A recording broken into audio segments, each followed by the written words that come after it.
Our next question, pabor ka ba sa impeachment ni Vice President Sara Duterte? Okay, may isang no. May lahat po ba yes? Isang no lang? Sorry, I just really have to Okay, ask medyo... si Sir Attorney JV Kinlo. Baka pwede po natin siyang bigyan ng mic kahit mabilis lang po. Bakit po no ang inyong boto, sir?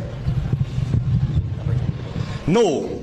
Sa dahilan po na ngayon nagsasalita ko bilang isang kandidato ng PDP Laban, dapat natin respetuhin ang equal protection of laws.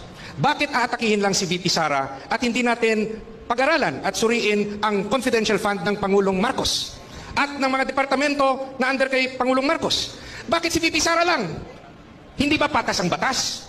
Kayo po na nagsasabing corrupt si VP Sara, ba't hindi nyo inaatake ang ibang departamento at si Pangulong Marcos? Patas ba ang batas sa inyo? Patas ba? Dapat lahat, kung atakihin yung isang tao, pantay-pantay, lahat atakihin nyo. Bakit tahimik kayo? Salamat Thank you so much po, Okay, sir. gusto ba natin gawing exciting ito?